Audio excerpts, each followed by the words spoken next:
નમસ્તે દર્શક મિત્રો, સંસ્કૃતની અંદર કહેવાયું છે કે જ્યાં નારીની પૂજા થાય ત્યાં જ દેવનો વાસ હોય છે. પરંતુ આજના આધુનિક સમયની અંદર લાગે છે કે સમયનું વલણ બદલાઈ ગયું છે. સ્ત્રીઓના સન્માનની સદભાવના સમાજની અંદરથી વિસરતી જતી હોય એવું વાતાવરણ આપણી આસપાસ જોવા મળે છે. સ્ત્રીઓ પ્રત્યેની સંવેદનશીલતા જાણે સમાજની અંદરથી ઘસાતી જતી હોય, તેમની આઝાદી જાણે છીનવાઈ ગઈ હોય એવી ઘટના આજકાલ સમાજની અંદર ખૂબ જ વધી ગઈ છે. સ્ત્રીઓ સાથેનો થતો બદવ્યવહારની ઘટના જાણે આપણા રોજિંદા જીવનની ઘટના બની ગઈ હોય એવું લાગ્યા કરે છે, જે આપણા માટે એક સામાજિક કલંક છે. તો આવો સ્ત્રીઓ સાથેનો થતો આ જાતિગત ભેદભાવ શા કારણથી ઉદ્ભવે છે, આ વિદ્યાર્થીઓ અને કેળવણીકારો પાસેથી જાણીએ.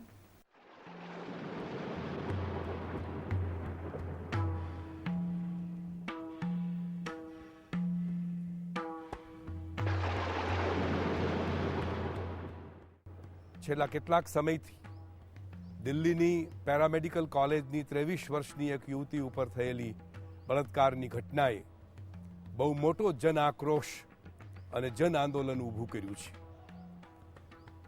આક્રોશ સ્વાભાવિક છે. કોઈ પણ આવા પ્રકારની દુર્ઘટના એમાં વિઘાતક પ્રતિક્રિયાઓ આવે એ સમાજની જાગૃતિ છે એમ હું માનું છું. આવી ઘટનાઓને મહત્ કરવાને માટે મારી દ્રષ્ટિએ બે પ્રકારની કાર્યવાહી કરવાની જરૂર છે. એક ટૂંકા ગાળાના કેટલાક ઉપાયો છે અને ટૂંકા ગાળાના ઉપાયોમાં વહીવટી તંત્ર સાબદું બને, જવાબદાર બને, એકાઉન્ટેબલ બને. એને માટે પોલીસ હોય, ગવર્મેન્ટ હોય, વહીવટદારો હોય, પછી સમાજનો જે વર્ગ છે, જે કામ કરતો વર્ગ છે, એ ડ્રાઈવર હોય, કંડક્ટર હોય, શિક્ષક હોય, ઓફિસર હોય, પાનના ગલ્લાવાળો માણસ હોય, એ બધાની અંદર આવા પ્રકારની એક અવેરનેસ ઉપસ્થિત થાય અને એ કરી શકાય એમ છે. દીકરીઓની પોતાની જાગૃતિ, એનો પ્રતિકાર કરવાની એની ક્ષમતા શિક્ષક, શાળા, કોલેજો, વહીવટી તંત્ર, જુદા જુદા એવા પ્રકારના સ્થાનો કે જે સ્થાનો ઉપર મોલ છે કે થિયેટર છે કે રોડ છે કે ચાર રસ્તાઓ છે કે ત્યાં એવા પ્રકારના સીસીટીવી કેમેરાઓ, આવી બધી બાબતો એવી છે કે જે તાત્કાલિક રીતે તમે કેટલીક વસ્તુઓને કંટ્રોલ કરી શકો છો ને લાવી શકો છો. તમારી સિનેમા, તમારા મેગેઝિનો, આ બધી બાબતો એવી છે કે જ્યાં એક જ બાબતને વધારે પ્રાધાન્ય આપવામાં આવે છે. માર્કેટિંગ કરવું હોય, જાહેરાત કરવું હોય તો અર્ધનગ્ન સ્ત્રીનો ફોટો અનિવાર્ય છે. સિનેમા સારી રીતે ચલાવવી હોય તો અમુક પ્રકારના ગીતો અનિવાર્ય છે. એને આઇટમ ગીત કહેવામાં આવે છે અને એ આઇટમ ગીતનું અનુકરણ કોલેજોમાં અને સ્કૂલોમાં થાય છે અને એ જ જગ્યાએ બેઠા બેઠા માતા પિતા કે શિક્ષકો પણ બાળકને બિરદાવવાને માટે તાળીઓ પાડતા હોય છે. તો તમે નાનપણથી જ અમુક પ્રકારની ફીડબેક આપો છો. અમુક વસ્ત્ર પરિધાનમાં, અમુક એક્શનમાં, અમુક પ્રકારની અભિવ્યક્તિમાં. આ બધી બાબતોમાં બહુ સાવધાનીપૂર્વક વર્તવાની જરૂર છે. તમે જેને જેને ફીડબેક આપીને અભિવ્યક્તિ આપો છો, ધીમે ધીમે એ ફેશનનું સ્વરૂપ પકડે છે અથવા તો બીભત્સ પ્રકારના વર્તનનું સ્વરૂપ પકડે છે. એનો ખ્યાલ નથી શિક્ષકોનો કે નથી માતા પિતાનો. અને એટલા માટે મારી દ્રષ્ટિએ શાળાઓ, કોલેજો, શિક્ષકો આમાં વધારે જો સક્રિય થાય તો સારું પરિણામ આવી શકે. આ એક સામૂહિક જવાબદારી છે અને સામૂહિક જવાબદારી પાર પાડવાને માટે સહિયારા પુરુષાર્થની જરૂર છે, સાથે બેસવાની જરૂર છે અને ઉપાય શોધવાની જરૂર છે.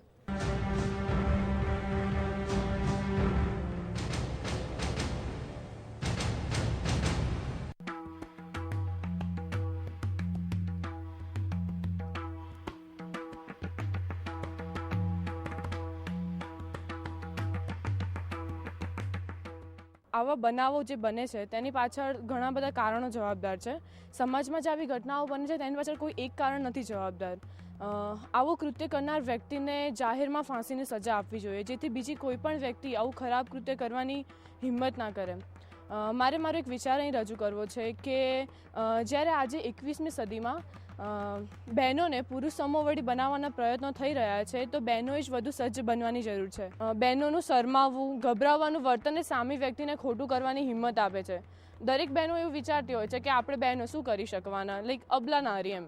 પણ એવું નથી. હવે પોતાનું જ્યારે ગમે તે આવી કોઈ પરિસ્થિતિ આવશે ત્યારે બહેનો જ્યારે એમ કહેશે કે અમને કોઈને કોઈ બચાવવા આવશે તો એવું પોસિબલ નથી. અને હવે દરેક બહેનોએ પોતાનું રક્ષણ જાતે જ કરવું પડશે અને તેની સાથે હું સહમત છું. मुझे लगता है कि ये जो एक हमारी बहन के साथ जो हुआ है और जो एक देश की लड़की के साथ हुआ है, इसके लिए हम बहुत शर्मिंदा हैं और देश पूरा शर्मिंदा है. और ये केवल एक लड़की का किसी का रेप नहीं है, संस्कृति का रेप है. एक संस्कृति के साथ बलात्कार हुआ है और जितनी भी इसकी निंदा की जाए उतनी कम है. और देश का एक नागरिक होने के साथ साथ मैं सरकार से ये अपील करता हूँ कि इसके लिए कड़े से कड़े कानून बनाए जाएं. ये एक आतंकवाद से भी बड़ा घिनौना अपराध है. Women have been taught various kind of self-defensive techniques and they are advised to do it so that they can protect themselves. Well, my only question is that when a woman is approached by 6 to 7 men at a time, will any of these self-defensive techniques work for her? We live in a male-dominated society today. Well, women have been able to create a striking balance between their profession and their household. Are men living with the fear that once or after a few years down the lane, they are going to be outwitted by women in their own profession, in their own ways where they are exceedingly good at it? Is there a rise in such kind of cases only because there is a fear that we are once going to live in a woman-dominated society tomorrow? The only result for this is that the verdicts given should be taken on a stand and should be quick enough, and also men should be given much of a moral value system, and they should be seen that they should be educated in a right way, because what a child learns when he is taught at the very beginning is what goes on in his mind forever.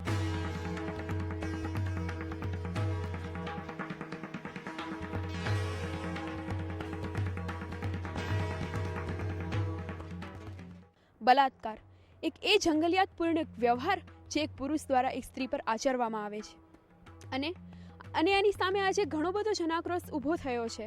ઘણા બધા રસ્તાઓ પર ઉતરી આવ્યા છે, પરંતુ ફળ શું મળે છે? ફળ એ મળે છે કે બીજા દિવસે ન્યૂઝપેપરમાં આપણે વાંચીએ છીએ કે 3 વર્ષની નાની છોકરી પર એક પરિચિત દ્વારા કરવામાં આવેલો બલાત્કાર.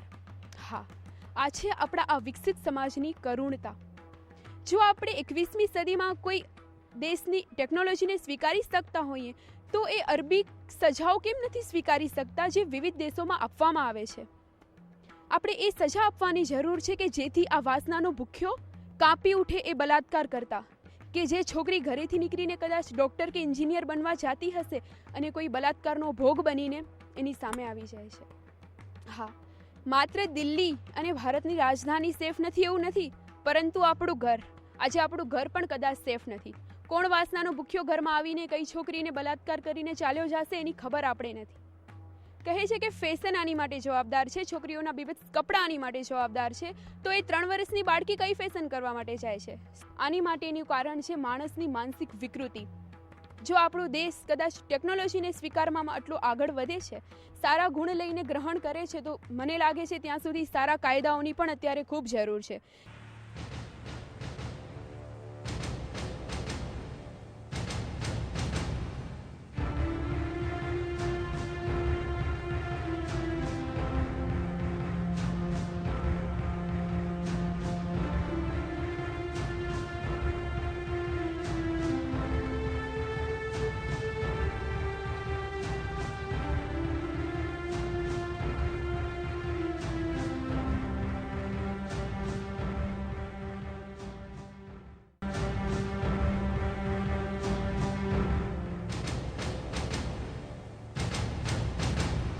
તો દોસ્તો, આ કેળવણીકારોએ સ્ત્રીઓના સન્માન બાબતે સમાજ અને ઘરની અંદર જાગૃતિ લાવી તેમજ તેમને સમાન હક અને સમાન તક આપવો, આ બે બાબતોને જે ધ્યાન દોર્યું છે એ ખરેખર ખૂબ જ સાચી વાત છે. સ્ત્રીઓને રક્ષણ કરવું અને તેમને આદર આપવો એ તો આપણી નૈતિક ફરજ છે. સ્ત્રીઓનું સન્માન એ જ આપણા સમાજનું સ્વમાન છે એમ જરૂરથી કહી શકીએ.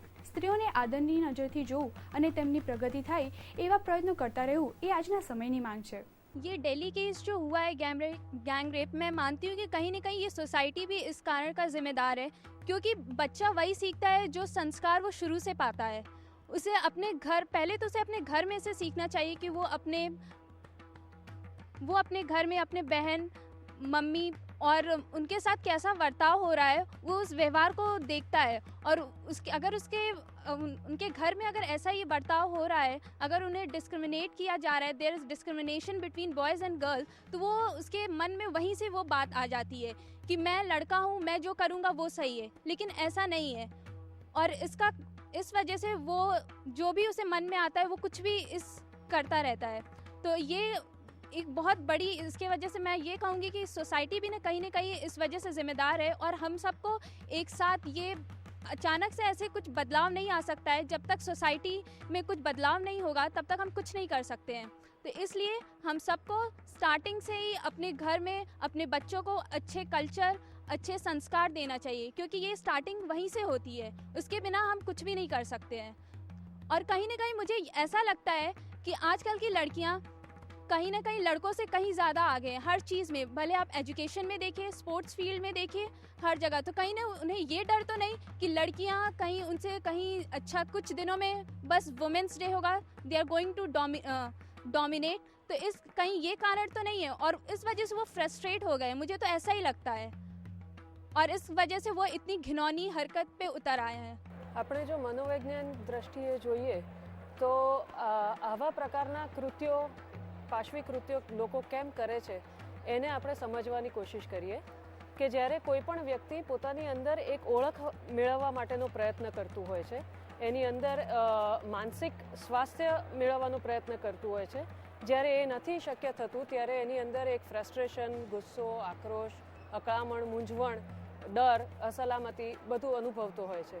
હવે આવા સમયે તે પોતાની અંદર જે વસ્તુ નથી મેળવી શકતો એને બહારથી મેળવવા માટે પોતાની તાકાત અને હિંસા, બળ વગેરેનો ઉપયોગ કરે છે। જ્યારે તે આ તાકાત વિકૃત પ્રકારથી વાપરવાનો પ્રયત્ન કરે છે, અને એને કારણે એ આવા કૃત્યો, પાશવી કૃત્યો કરે છે। જ્યારે એ આવા કૃત્યો કરે છે ત્યારે સામેની વ્યક્તિ એક ભોગ બને છે એનું। આ વ્યક્તિનો જે ગુનો હોય છે તેને બીજી કોઈ વ્યક્તિ એક ભોગ બનતું હોય છે। તો ખાસ ધ્યાનમાં એ રાખવાની જરૂર છે કે જે ભોગી બન્યા છે તે લોકોએ સમજવાની જરૂર છે કે એને લગતી તમારી અંદર જે શરમ, ક્ષોભ કે પસ્તાવો હોય છે તે આ ગુનેગારે અનુભવવાની જરૂર છે, તમારે અનુભવવાની જરૂર નથી એને। અને તમારી અંદર આવા ગુનાથી કે આવા અનુભવથી માનસિક અને શારીરિક રીતે બંને રીતે ખૂબ જ ઘાવ લાગતા હોય છે। જે શારીરિક ઘાવ છે એ દેખીતા હોય છે, જ્યારે માનસિક ઘાવ જે હોય છે તે દેખાતા નથી પણ એ ઘણી વધારે માત્રામાં અનુભવાતા હોય છે। તો તમે જ્યારે શારીરિક ઘાવની સારવાર કરવા માગતા હો છો તો એ જ પ્રમાણે તમારે માનસિક ઘાવને પણ જોવા જરૂરી છે। જે લોકોએ આવા અનુભવો ભોગવ્યા છે એમને હું રિક્વેસ્ટ કરવા માગું છું કે તમે આ વસ્તુને તમારું સર્વત્ર ન બનાવો, તમારું જીવન એની બાજુ જ ન વણો। સારી રીતે સપોર્ટ લઈ, સારી રીતે પોતાની અંદર પ્રયત્ન કરીને આ અનુભવમાંથી બહાર નીકળો। જે વ્યક્તિની આ વિકૃત તાકાતે તમને નબળા બનાવ્યા છે એ વિકૃત તાકાત ઉપર તમે તમારા આત્મબળ અને આત્મવિશ્વાસથી આગળ વધશો તો એ સૌથી મોટો જવાબ એમની પાસે હશે।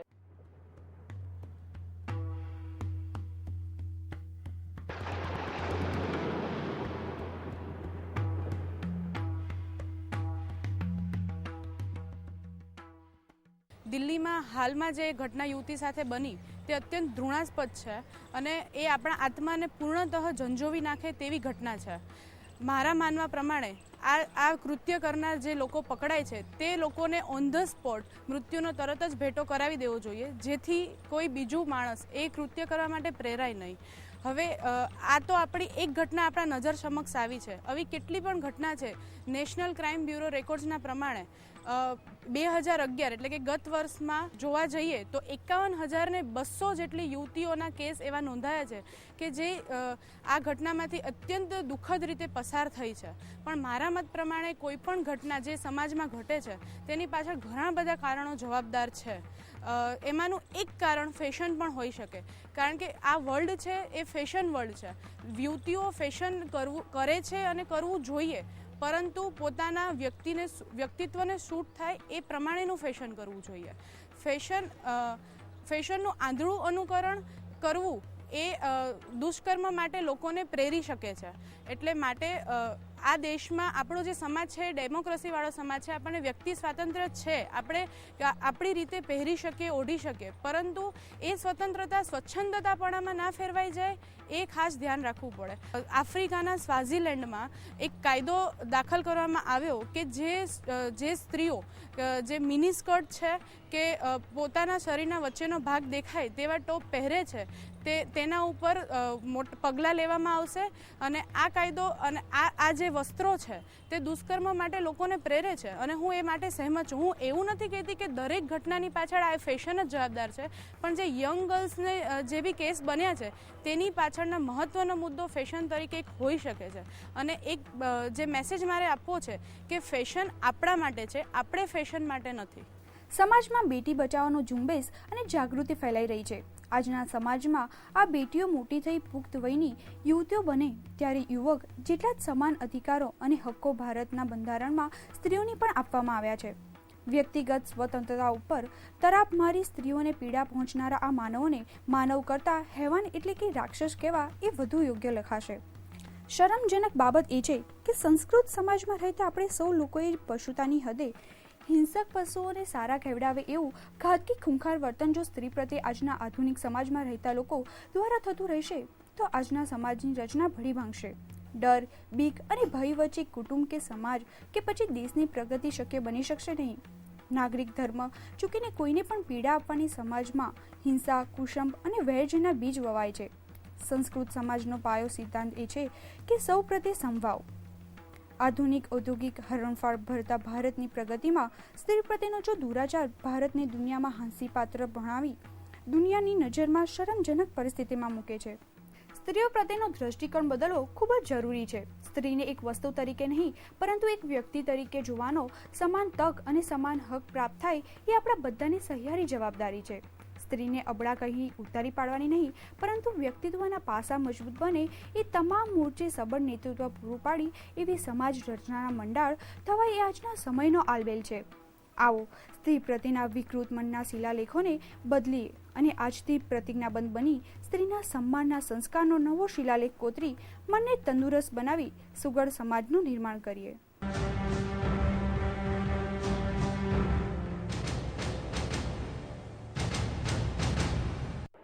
कहीं ना कहीं it is the prolongation of justice that encourages all these crimes. जब लोग देखते हैं कि ये सब करने के बाद भी you can get away with it, they think it's fine to commit such type of anti-social activities, and it's the victim who suffers. The law isn't playing its part. I seriously think the law should be strict and the justice should be instant so that it's meaningful, because it is not right to rip a woman of her dignity. Delhi rape case में जैसे कि हम देख रहे हैं कि सिर्फ लड़कों के लिए ही पाबंदियां लगाई जा रही हैं. सरकार को मतलब कि लड़कियों के लिए नाइट शिफ्ट बंद कर देना चाहिए. आज भी चलते लड़के छेड़ते हैं सुबह लड़कियों को, कोई दिक्कत ही नहीं, कोई रूल्स ही नहीं बने, बस रोड ब्लॉक है. ये सब क्या है? ये तो कुछ नहीं है ना. पूरा रूल्स बनाना चाहिए कायदे से कि लड़कियों के लिए अलग बसेस जो अभी तक चलने को कहा है, जो कि अब तक नहीं आएंगे, जिनको अब आ जाना चाहिए. ये रेप केस होने के बाद वैसे तो बहुत ज़्यादा सेंसिटिव माहौल हो जाना चाहिए था, लेकिन आज भी हम लोग जब दिन के टाइम पर भी घर से जब बाहर निकलते हैं तब भी आए दिन लड़के छेड़छाड़ अभी भी कायम है. सरकार ने कहा है कि लड़कों को एटिकेट सिखाए जाएंगे. एटिकेट सिखाने का कोई लॉ नहीं है, तो आप किसी को बिहेव करना पब्लिकली नहीं सिखाया जा सकता है. तो ज़रूरी है कि कोई ना कोई ठोस कदम सरकार की तरफ से उठाए जाएं.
એક મનોવૈજ્ઞાનિક તરીકે હું એવું માનું છું કે આ જે કોઈ ઘટના બની છે એ ખરેખર સમગ્ર ભારત માટે શરમજનક છે, પણ આ ઘટનાનો ઉહાપો જે રીતે ચાલી રહ્યો છે એનાથી એનો ઉકેલ આવી શકે એમ નથી. આ એવી ઘટના છે કે જેના ઉકેલ માટે સમગ્ર સમાજે પ્રયાસો કરવા જોઈએ. સતત 10 દિવસથી મીડિયામાં આપણે જોઈએ છે કે કાં તો લોકો સરકારને દોષ આપે છે, પોલીસને દોષ આપે છે, કાયદાને દોષ આપે છે, પણ હું એવું માનું છું કે આ સમગ્ર ઘટનાને, દર્દનાક ઘટનાને નાબૂદ કરવી હોય તો સમગ્ર સમાજની આ એક સામૂહિક જવાબદારી છે. સમગ્ર સમાજનું એક સામાજિક પેટ્રોલિંગ સમાજના દરેક વર્ગ દ્વારા થાય તો એ જરૂરી છે. મોટે ભાગે લોકો એવું માને છે કે પોલીસે પેટ્રોલિંગ વધારી દેવું જોઈએ, ફાસ્ટ ટ્રેક કોર્ટો બનાવવી જોઈએ જેનાથી આનો તાત્કાલિક ઉકેલ આવે, અને ફાંસીએ લટકાવી દેવા જોઈએ જેનાથી સમસ્યાનો ઉકેલ આવે. પણ હું એવું માનું છું કે માત્ર ફાસ્ટ ટ્રેક કોર્ટ દ્વારા આ સમસ્યાનો ઉકેલ આવી શકે એમ નથી, કારણ કે ફાસ્ટ ટ્રેક કોર્ટ બનાવવાની પ્રક્રિયા જ ભારત દેશમાં એક એવી કોમ્પ્લિકેટેડ છે કે જેમાં હાઈકોર્ટ રાજ્યના ચીફ જસ્ટિસ હોય એ આદેશ આપે તો જ તમે ફાસ્ટ ટ્રેક કોર્ટમાં એને સમાવેશ કરી શકો છો. કે જ્યારે કોઈક વ્યક્તિ આ ઘટનાનો ભોગ બને છે ત્યારે એ વ્યક્તિ નિર્દોષ છે, ભોગ બનનાર વ્યક્તિ નિર્દોષ છે. એની ઉપર જ્યારે હુમલો થાય છે ત્યારે હુમલો કરનાર વ્યક્તિની માનસિકતા એ અહીંયા આગળ જવાબદાર છે. પણ આવી વ્યક્તિઓની આવી માનસિકતા પાછળ ઘણા બધા સામાજિક સાંસ્કૃતિક કારણો જવાબદાર હોય છે. આવા સામાજિક સાંસ્કૃતિક કારણોને સમજવા અને એમાંથી એ વ્યક્તિ મુક્ત થાય, સમાજ મુક્ત થાય, એના માટેના પ્રયત્નો સમગ્ર સમાજ દ્વારા કરવામાં આવે તો એ ઉપયોગી થઈ શકે છે.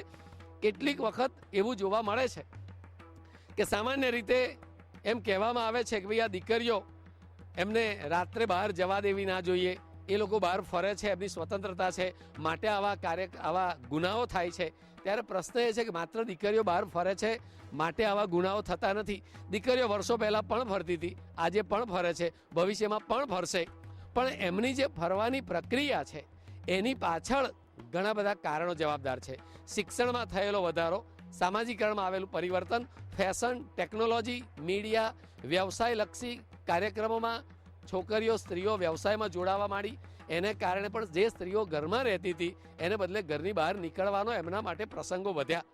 આવા પ્રસંગો વધ્યા ત્યારે સ્ત્રી પુરુષ એકબીજા સાથે સહવાસમાં રહેવાની પ્રક્રિયા પ્રત્યક્ષ પરોક્ષ ઊભી થવા માંડી, જેમાંથી આ પ્રશ્નો છે. આજથી 50-100 વર્ષ પહેલાં સ્ત્રી ઘરની 4 દિવાલમાં રહેતી હતી ત્યારે સ્ત્રી અને પુરુષ સાથેના સંપર્કો ઓછા હતા. હવે શિક્ષણને કારણે, વ્યવસાયને કારણે, કારકિર્દીને કારણે સ્ત્રી અને પુરુષનો એકબીજા સાથેનો સહવાસ વધે એવી પ્રક્રિયાઓ થતી ગઈ, જેમાંથી આ પ્રશ્નો ઉપસ્થિત થતા હોય એવું લાગે છે. તો દર્શક મિત્રો, અંતે આપ સૌને એટલું જ કહેવું છે કે ઝાંસીની રાણી લક્ષ્મીબાઈએ અંગ્રેજ શાસકોને કહ્યું હતું કે મેં અપની ઝાંસી નહીં છોડુંગી, અને આ પડકારજનક જવાબ સાંભળીને અંગ્રેજોના પગ ધ્રુજી ગયા હતા. તો આજે આપણા સમાજની અંદર જરૂર છે આવી જ નીડર, સાહસિક અને મક્કમ મનોબળવાળી સ્ત્રીઓની, જે પોતાની ઉપર થઈ રહેલા જુલ્મ સામે પડકાર ઝીલી ગર્જના કરી કહી શકે કે મેરી આઝાદી, મેરા सम्मान, मेरा हक है और मैं किसी जुल्मी को ये छूने तक नहीं दूंगी. તો દર્શક મિત્રો, આવો આપણે સાથે મળીને નાત જાતના ભેદભાવ વગર સ્ત્રીઓના સન્માનને વંદન કરીએ, નારી શક્તિને પ્રાર્થના કરી કહીએ, યા દેવી સર્વભૂતેષુ વિદ્યારૂપેણ સંસ્થિતા, નમસ્તસ્તે નમસ્તસ્તે નમસ્તસ્તે નમો નમઃ. દેવી સર્વભૂતેષુ શક્તિરૂપેણ સંસ્થિતા, નમસ્તસ્યૈ નમસ્તસ્યૈ નમસ્તસ્યૈ નમો નમઃ. એક બાજુ બેટી બચાવોનું આંદોલન કરવામાં આવે, જ્યારે બીજી બાજુ સ્ત્રીઓ પર અત્યાચારો કરવામાં આવે. જો આ સ્ત્રીઓ જ નહીં હોય તો જરા વિચારો.